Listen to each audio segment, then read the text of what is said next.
조선 세종 때에 자의정을 지냈던 맹사성은 청렴결백했습니다. 하루는 맹사성이 아산의 온양에 볼 일이 있어서 내려가고 있었습니다. 거기가 자기의 고향이었습니다.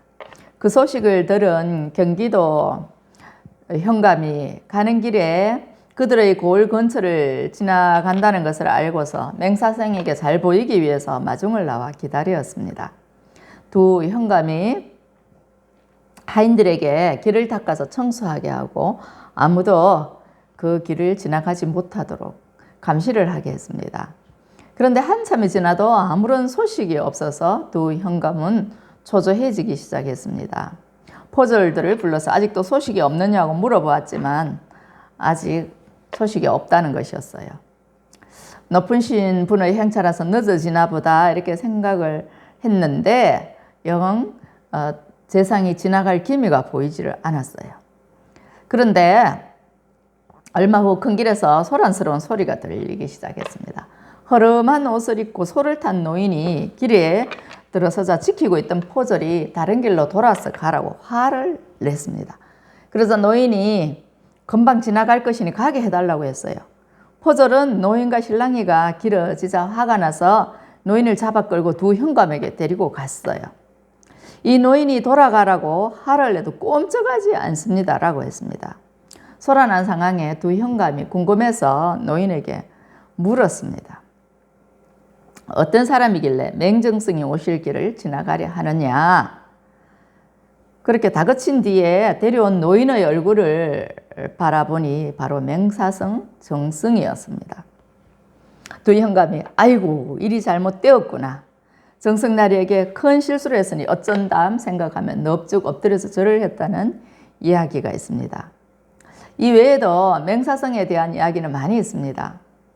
그가 허름한 옷을 입고 길을 다니고 농사를 짓고 이렇게 했는데 어떤 선비로서 이 강을 건너야 하는데 이 옷을 적셔가면서 강을 건널 수 없으니까 맹재상에게 자기를 좀 업어달라고 했다는 그런 이야기도 있어요. 그래서 맹사성이 아무 말도 없이 선비를 업어서 건네주고 난 다음에 보니까 그분이 맹사성이어서 혼비백산하여 도망을 쳤다는 그런 이야기도 있고 여러 가지 이야기가 있습니다.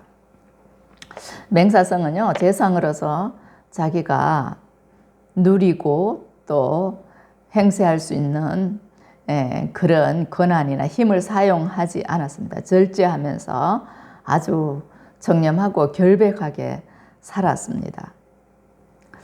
자기가 가진 것을 다 쓰고 큰 소리 치고 사람들을 윽박지르고 하면 존경을 받고 잘 될 것 같지만 별로 그렇게 잘 되지도 못한다는 것을 우리는 역사를 통해서 알고 있습니다.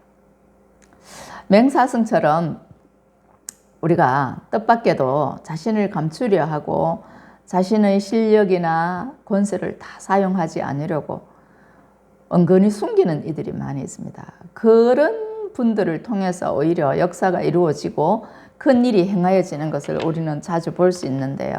오늘 예수님도 예루살렘에 입성하시면서 그렇게 초라하게 들어가시는 것을 볼 수 있습니다. 마태복음 21장 1절에서 11절 말씀인데요.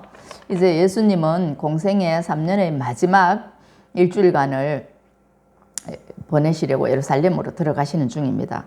이 주간에 예수님이 이제 십자가에 달리시는데 이 주간을 고난주간이라고 하는 거예요.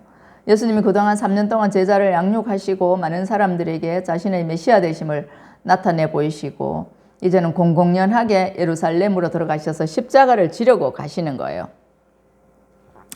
21장 1절을 보면 그들이 예루살렘 가까이 가서 감람산 벳박에 이르렀을 때 예수께서 두 제자를 보내시며 2절 이르시되 너희는 맞은편 마을로 가라. 그리하면 곧 매인 나귀와 나귀 새끼가 함께 있는 것을 보리니 풀어 내게로 끌고 오라. 자, 예수님이 예루살렘에 가시기 위해서 이제 감람산 벳박에 이르렀습니다.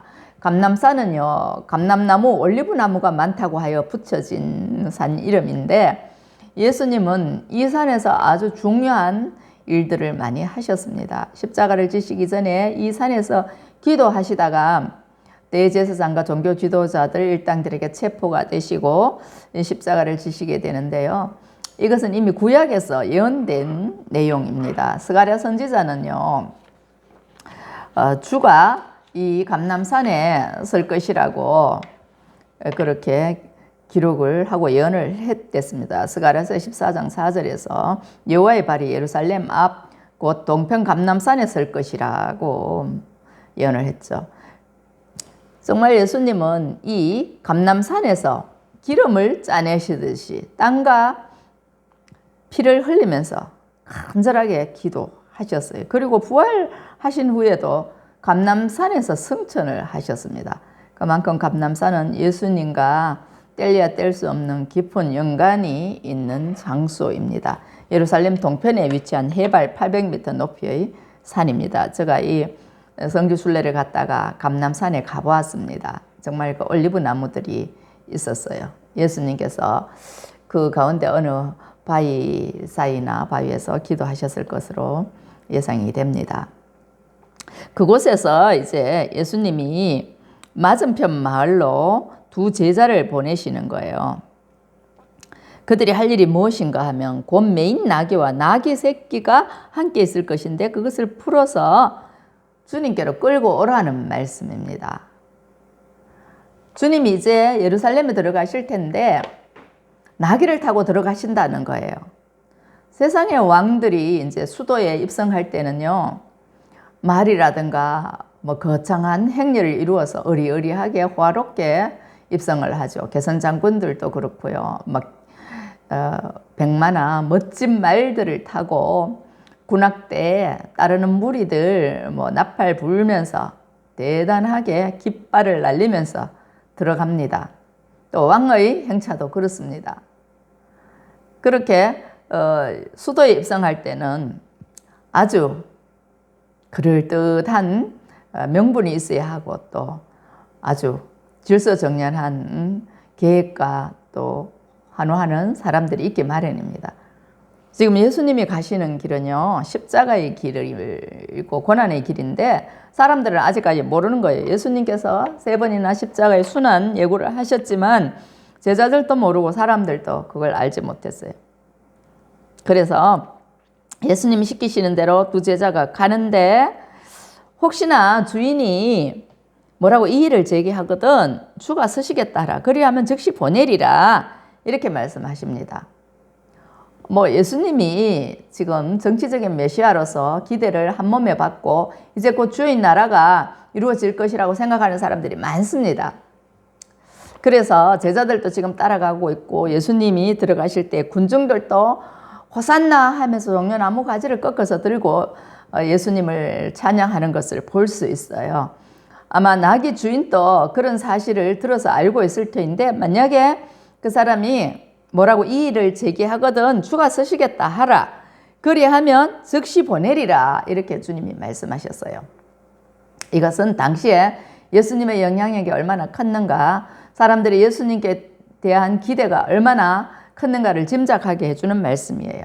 다른 사람이라면 몰라도 주가 서시겠다고 하면 어미 나귀도 풀어주고 새끼 나귀도 보낼 거라고 그렇게 주님이 말씀하시는 거죠. 그래서 제자들이 순종하여서 갔는데 정말 주인이 주가 서시겠다는 말을 듣고 나귀와 어린 나귀를 내어 주었습니다. 예수님이 세상 왕들과는 다르게 나귀의 어린 것을 타고 들어가시는가, 이게 참 궁금할 텐데요. 이 나귀는 겸손과 평화의 상징입니다. 예수님은 섬김의 왕으로 오셨고 평화의 왕으로 오셨어요. 하나님이 인간의 자리까지 낮아지시고 또 자기를 비워서 죄인의 몸을 입으셨어요. 인간의 몸을 입으셨어요. 죄인의 대표가 되시고 십자가를 지시고 그렇게 죽으셨습니다. 이것이 바로 예수님이 이 땅에 오신 목적인데 그 목적을 이루기 위해서 지금 예수님이 나귀를 타시는데 그것도 나귀의 새끼를 타고 들어가시는 거예요. 제가 성지순례를 갔을 적에 나귀를 타보았습니다. 시내산 올라갈 때 한 30분인가 정도 탔는데요.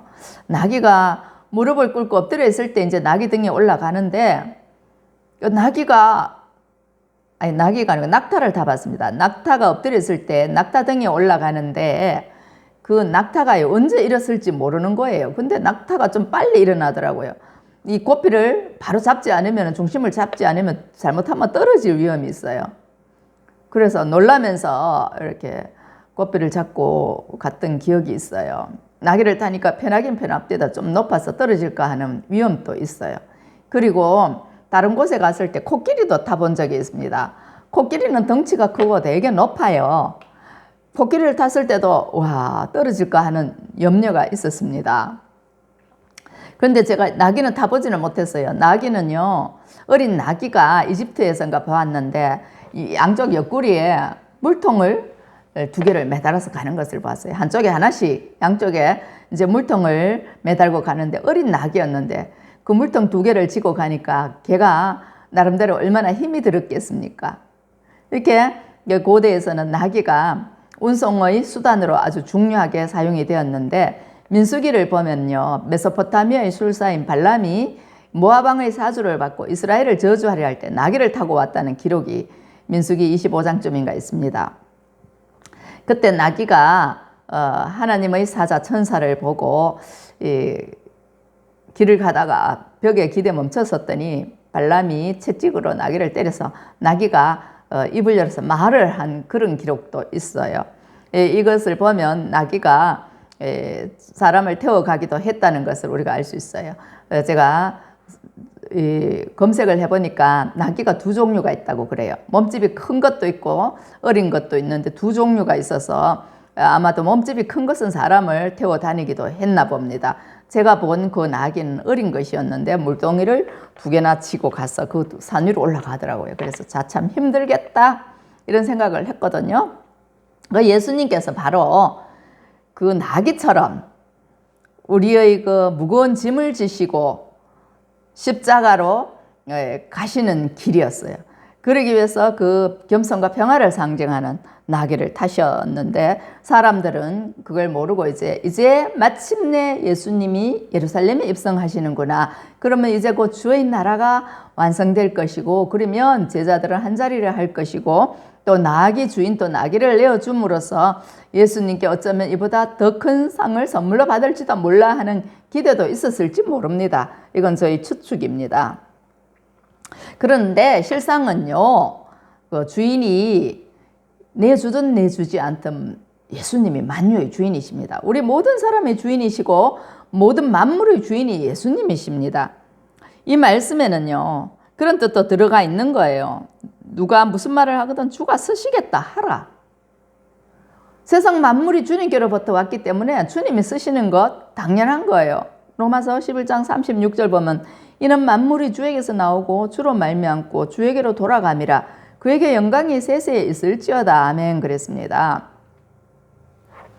제자들은 아직 예수님이 만물의 주인이시고 정말 천국의 왕이시라는 것을 잘 몰라서 그냥 세상에 하나님의 예수님의 나라를 세울 것이라는 기대로 지금 함께 가고 있는 것인지는 몰라도 예수님의 뜻은 그게 아니고 하나님의 뜻도 그게 아니라는 거예요. 구약시대 아브라함은 정말 하나님이 만유의 주가 되신다는 사실을 알았던 사람입니다. 그래서 독자 이삭을 바치라는 말씀을 하셨을 때도 순종을 하였습니다. 100세야 겨우 얻은 아들이지만 아브라함은요, 그 아들이 자신의 육신으로 낳은 아들이 아니라는 것을 알았어요. 성령으로 하나님의 은혜로 얻게 된 아들이라는 것을 아브라함은 알았기 때문에 그 아들이 자신의 아들이 아니라 하나님의 아들이라는 것을 깨달았던 모양입니다. 그래서 독자 이삭을 제물로 바치라고 했을 때 군말 없이 이삭을 데리고 모리아산으로 갔습니다. 그러나 거기서 하나님께서 예비하신 제물을 보았고 이삭이 다시 이제 집으로 돌아오는 은혜를 입었는데, 이것은 바로 예수님이 어린 양으로서 희생양이 되실 것을 미리 예표로 보여주는 사건입니다. 오늘 바로 그 예수님이 실제로서 어린 양이 되셔서 십자가를 지시기 위해서 이제 예루살렘으로 들어가시는 거예요. 만약에 예수님이 이제 나의 죄를 지기 위해서 이제 십자가를 지시기려고 예루살렘으로 들어가시는 길인데, 만약에 내가 예루살렘에 들어가기 위해서 내 차를 좀 쓰시겠다 한다든가, 또 들어가시는 길에 내 집에 좀 머물러야겠다 하신다든가, 이러면 여러분은 어떨 것 같습니까? 이 주인은요, 예수님이 세속적인 정부를 세울까 기대하면서 나귀를 내줬을지 모릅니다. 우리는 만약에 이런 상황이라면 내 차를 선뜻 내드릴 수 있겠습니까? 만약 예수님이 세상의 왕이 되신다면, 야, 내 차 타시고 더 좋은 벤츠 주시겠지? 이런 기도로 내줄 수도 있습니다. 그러나 아브라함처럼 만약에 그런 경우가 아닌데 그냥 아들을 제물로 바치라 이렇게 말씀하신다, 또 내 차를 그냥 내놓아라 말씀하신다 하면 순종이 되겠느냐 하는 것이죠. 주님이 나의 주인이십니다. 내가 가진 모든 것은 주님의 것입니다. 내 생명도 나의 소유도 모든 것 주님께로부터 왔습니다. 이런 고백이 없으면요, 할 수 없는 거예요. 만물이 주에게서 나오고 주로 말미암고 주에게로 돌아가미라. 나의 존재 자체가 주님이 살아계시다는 증거다. 그것을 고백하지 않으면 그렇게 내 것을 내드릴 수 없는 거예요. 그게 믿음인데, 세리장 삭개오는요, 예수님이 오늘 내 집에 유하여겠다 말씀하셨을 때 즉시 뻥나무에서 내려와서 예수님을 영접하였어요. 그리고 자신의 소유를 이웃과 나누겠다고 했어요. 이분도 믿음이 생겨서 그렇게 했어요. 믿음이 있기 전에는 결코 그렇게 할 수 없었어요. 오늘 예수님의 요구는요, 일견 황당하기 짝이 없어 보이지만 제자들도 순종하고 나귀의 주인도 순종을 했죠.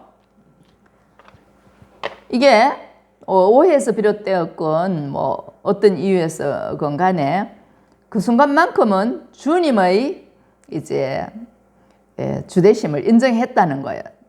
세상적인 주로 인정을 해줄 수 있는데 그 순간만큼은 그게 진심이었다는 겁니다. 그러나 우리가 늘 그런 믿음을 가지는 거 아니에요. 며칠 못 가서 주님을 내주라고 했다가 언제는 또 아니다, 나의 하녀처럼 생각하기도 하고, 내가 주님을 왜 따라가느냐고, 미쳤다고 그렇게 이야기하기도 하는 거예요.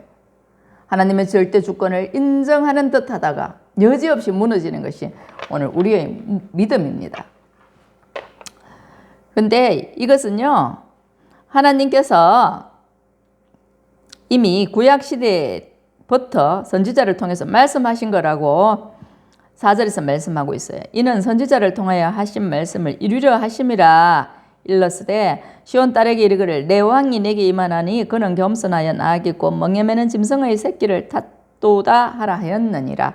스가랴 선지자가 메시아가 감람산에 설 것이다 예언을 했고, 또 나귀를 타고 오실 것이라 이렇게 예언을 했습니다. 구약시대가 언제입니까? 예수님이 지금으로부터 2020년 전에 오셨는데 구약시대는 그보다도 훨씬 오래된 일입니다. 예수님이 태어나시기도 전에, 1000년 전에 이미 그런 예언을 했을 수가 있다는 거예요. 이것은요, 하나님께서 창세전에 예비하시고 계획하시는 일들이 때를 따라서 착착 진행된다는 것을 말씀하고 있는 거예요. 어떤 사업가가 있다고 하면 사업을 시작할 때 내가 무슨 사업을 하실 것인가 충분히 숙고를 할 것입니다. 그리고 차질 없이 준비를 할 것입니다. 계획을 세우고 준비를 하고, 어떤 사람을 내가 픽업을 하고 어떤 사람을 내가 배치를 하고 또 어떤 재료를 어디서 어떻게 구매해 올 것이며 날짜는 언제로 할 것인가 치밀하게 계획을 세울 것입니다. 그렇게 철저하게 계획하고 준비해도 오류가 생기고 실패할 때가 있는 거예요. 그런데 우리 하나님의 일은 완벽하게 진행이 됩니다. 하나님의 완전한 때를 따라서 필요한 일꾼들을 보내시고 때를 따라서 일을 성취하시는데, 하나님의 때가 되면 예수님을 이 땅에 보내셨습니다. 그러므로 이 역사 가운데 일어나는 모든 일들은 우연이 없습니다. 세례 요한을 예수님의 앞서 예수님의 길을 예비하는 자로 보내신 것이나, 선지자를 오래전에 주전 700~800년 전에 보내신 것이나 다 하나님의 시간표 안에서 이루어지는 일들입니다. 하나님은 우리와 상관이 없는 분이 아니라 예전부터, 영원전부터 우리와 상관이 있었고 앞으로도 영원까지 우리와 상관이 있는 그런 분입니다. 나보다 나를 가장 잘 아시는 분, 더 잘 아시는 분, 세상에 누구보다 나를 더 잘 아시는 분입니다. 예수님은 내 인생 가운데 일어나는 모든 일을 다 알고 계시는 거예요. 내가 뒤로 가려고 하는데 앞으로 가라고 하시고, 옆으로 가라고 하는데 뒤쪽으로 가라고 하시고, 그렇게 세밀하게 우리의 인생을 컨트롤해 주시는 분입니다. 그런데 우리가 그 음성을 듣지 못함으로 벼랑 끝인지 사방팔방 동서남북 제멋대로 가죠. 그러다가 다치고 후회하고 자빠지고 파산하고 해서 울고 불고 돌아올 때가 많이 있습니다. 주님 앞에서 충분히 기도하고 주님의 음성을 듣고 나갈 때는요, 우리가 그럴 일이 훨씬 줄어듭니다. 오늘 내가 누구를 만났든지 간에 주님의 섭리하에 있는 거예요. 믿지 않고 살았을 때도 하나님은 우리를 바라보시고 섭리하고 계시지만, 믿고 주님을 따라가고 고백하고 기도하는 사람들은 주님께서 그 길을 인도하시는 거예요. 그전에는 내 마음대로 살았다 할지라도 주께서 내 길을 인도하시는 거예요. 제가 어저께 장 보러 갔다가 어떤 분의 차를 얻어 타고 왔습니다. 처음 뵙는 분이었어요. 생각지도 못한 일이었어요. 차가 있다 없으니 여간 불편한 게 아닙니다. 장을 봐오려는데 무거운 거 못 들고 와요. 배달시키려고 해도 안 됩니다. 그래서 조금만 사서 오려고 했는데 주인이 집이 어딥니까? 물어서 삼성 세립을 근처라고 했는데 삼성 세립을 사시는 분이 태워주신다고 그랬어요. 일면식도 없는 분이었어요. 부부가 장을 보러 오셨는데 남편의 두 손에 장 본 것이 가득 들려 있었습니다. 그래서 제가 3봉지나 들었더니 부인이 한 봉지를 들어주신다 그랬어요. 아이고, 제가 미안해서 사양을 했습니다. 그런데요, 그 남편분이요, 자기 손에 있는 거 한쪽 손에 들더니 제 손에 있는 무거운 봉지를 뺏어서 들어주셨어요. 아이고, 얼마나 민망하든지. 그러고는 차도 새 차에 태워서 우리 집 앞에까지 내려다 주셨어요. 얼마나 감사한지 모릅니다. 전에도 그런 일이 한번 있었는데, 이게 하나님께서 예비하셨구나. 제가 그런 것을 생각을 했어요. 어떻게 그 시간에 그분들이 거기에 오셔서 주인이 또 왜 어디에까지 가느냐고 물었겠습니까? 무슨 장을 봐서 뭐 어떻게 가든지 궁금할 것도 없는데, 제가 저건 무거워서 조금만 사가야 되겠다고 하니까 어디 사시느냐고 그러시더라고요. 이런 게 우연히 일어나는 일이겠습니까? 며칠 전에 제가 차로 접촉사고를 냈어요. 모닝으로 펠리세이드를 받았습니다. 뒤에서. 순간이 기억이 안 나는데, 제가 이미 작년인가 언젠가 한 2번 차가 이렇게 사고가 나는 꿈을 꾼 적이 있습니다. 그래서 그때는 조심하라는 뜻인가 보다 긴가민가 하고 대충 지나갔어요. 그런데 주님은 이미 그런 일이 일어날 것을 아시고 미리 보여주셨던 것 같습니다. 그게 보여주셔도 우리가 더부시하거나 그 당시에 그렇게 심각하게 생각하지 않고 부주의하기 때문에 그런 일이 실제로 일어나는 거예요. 그러고 보면 하나님께서 매일매일 우리의 삶 가운데 세밀하게 간섭하시는 거예요. 우리가 단지 알아차리지 못해서 그럴 뿐입니다. 이처럼 예수님의 십자가 사건이요, 우연히 이루어진 게 아니에요. 하나님의 철저한 계획 가운데 이루어진 일입니다. 갈라디아서 4장 4절과 5절 말씀입니다. 때가 참에 하나님이 그 아들을 보내사 여자에게서 나게 하시고 율법 아래에 나게 하신 것은 율법 아래에 있는 자들을 속량하시고 우리로 아들의 명분을 얻게 하려 하심이라 그랬어요. 누가복음 21장 33절. 천지는 없어지겠으나 내 말은 없어지지 아니하리라. 하나님께서 하시는 모든 일은 이루어지는데요, 천지는 없어지고 하나님의 말씀을 영존하신다는 그 말씀도 앞으로 이루어질 것입니다. 이것이 바로 인간과 하나님의 차이점입니다.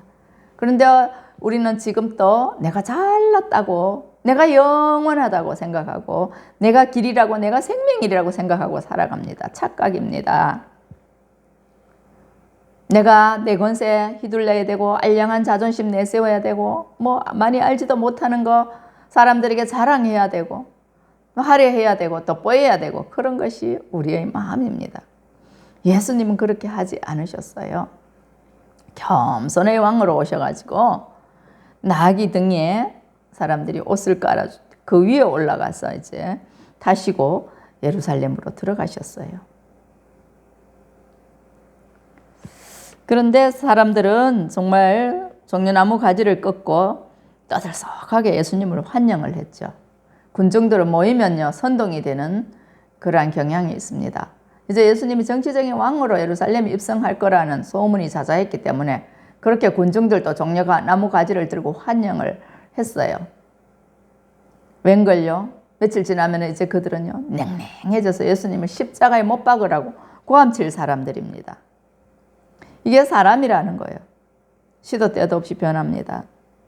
언제 우리가 냉탕을 갔다 온탕을 갔다 할지 모르는 게 우리의 삶이라는 거예요.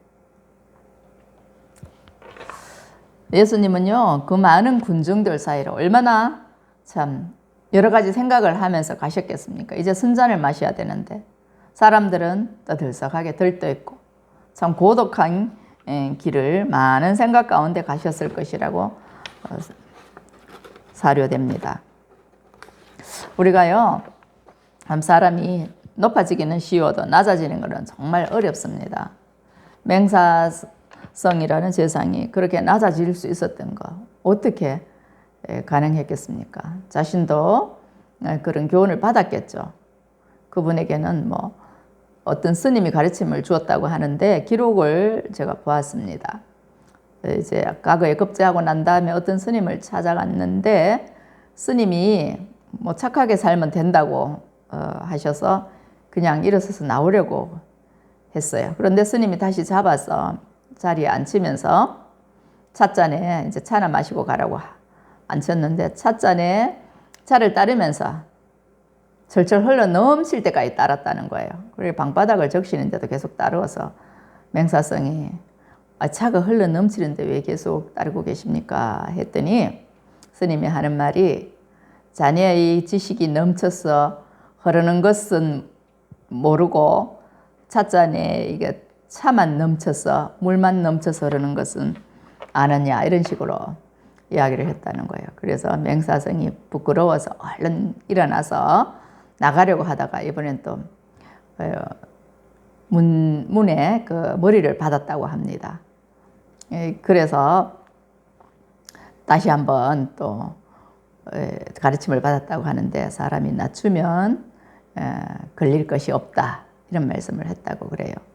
머리를 숙이면 부딪힐 게 없다는 거예요. 사람이 잘난 체 하면 늘 충돌을 일으키고 남들에게 손가락질 당하지만 자세를 낮추면 아무 부딪힘이 없다는 거예요. 맹사성이 그렇게 자신을 낮추고 정말 허름한 차림으로 살 수 있었던 것, 그 가르침을 마음에 새기고 살았던 게 아닌가 싶습니다.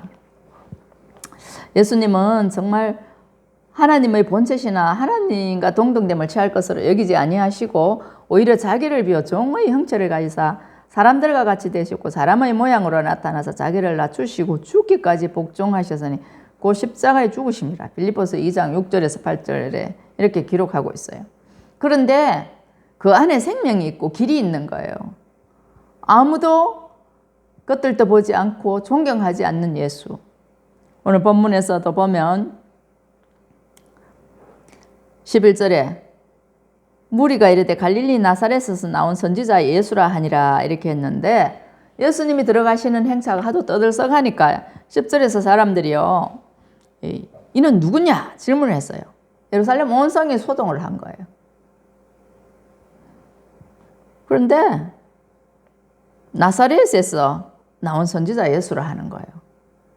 예루살렘에서는 나사렛은요 초원 중에 초원입니다. 저희 고향도 뭐 벽지고 뭐 그래서 뭐 사람들이 개천에서 용났다는 말도 하는데 나사렛이 그랬습니다.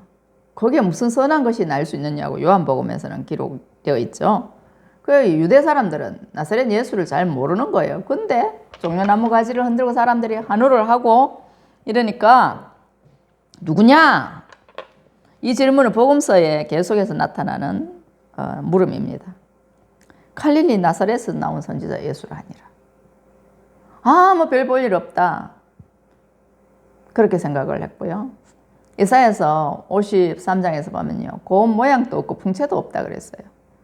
정말 예수님은 비천한 모습으로 사시고 또 비천한 모습으로 오셨어요. 그런데 그분 안에 생명이 있고 진리가 있고 길이 있다는 거예요. 사람들은 화려한 데 좋아합니다. 수도권을 좋아하고요. 외모도 화려한 거 좋아하고요. 화려한 차 타기 원하고요. 화려한 옷을 입기를 원하죠. 작은 차 타고 다니면 무시합니다. 옷 흐름하게 입고 다니면 무시합니다. 내 흐름함 속에 또 수수함 속에 비천해 보이는 것 속에 감춰진 그 보석을 보지 못하는 거예요. 그리고 마태복음 13장에서 천국은 마태 밭에 감추인 보화와 같다 그랬어요. 사람 안에 그 감춰져 있는 아름다운 것, 보는 눈이 없으면 못 보는 거예요. 그래서 화려한 것, 높은 것, 그런 것 쫓아가다가 생명을 잃어버리는 수가 있고 코를 다치는 수가 있죠. 코 베이는 수도 있습니다. 버섯이나 꽃이 너무 화려하면 독이 있어요. 가시가 있어요. 수수하고 비천해 보이고 볼품없어 보이는 것 속에 정말 사람을 이롭게 하는 것들이 숨어 있을 수가 있죠. 인동꽃은요, 사람들이 그렇게 선호하지 않습니다. 시골에 벽지에 아무렇게나 자라죠. 그런데 얼마나 향기가 있는지 모릅니다. 또 약재도 쓰이죠. 아카시아 꽃도 그렇죠. 산천이 어디에나 널려 있는 것이 아카시아 꽃입니다. 나무가 뭐 별 품이 없어요. 화려하지 않아요. 비쩍 말랐고 뭐. 그런데 잎도 그렇죠. 숲도 우거지지 않습니다. 그런데 거기에서 아주 향기로운 꿀이 나오는 거예요. 우리 인생이 바로 이런 거예요. 내가 별 볼 일 없어 생각하고 볼 일 없이 취급하고 여겼던 거. 그 가운데서 꿀이 나올 수가 있고 진주가 나올 수가 있는 거예요. 오늘 우리가 세상의 너무 화려한 것만 추구하고 세상의 권력만 추구하고 세련된 것만 추구해서는 안 된다 하는 것을 말씀하고 있습니다. 만왕의 왕으로 오신 주님이 그렇게 사셨는데 우리가 무엇이 그렇게 내세울 것이 있느냐 하는 것이죠. 오늘 말씀을 생각하면서 정말 내 안에 드러나지 않는 그러한 진실이 있고 보석이 있고 꿀이 있어서 그것을 통하여서 많은 사람을 이롭게 하고 살리는 은혜가 있기를 바랍니다. 기도하겠습니다. 하나님 감사합니다. 2023년 전에 예수님을 이 땅에 보내셨습니다. 십자가의 험한 길을 가게 하셨습니다. 우리 인생의 무거운 죄짐을 나귀처럼 지고 가게 하셨습니다. 죄악에 매인 인생들을 풀어주셨습니다. 그 은혜와 그 사랑을 우리가 생각합니다. 볼품도 없고 화려하지 않았지만 그 속에 생명과 진리가 있었습니다. 길이 있었습니다.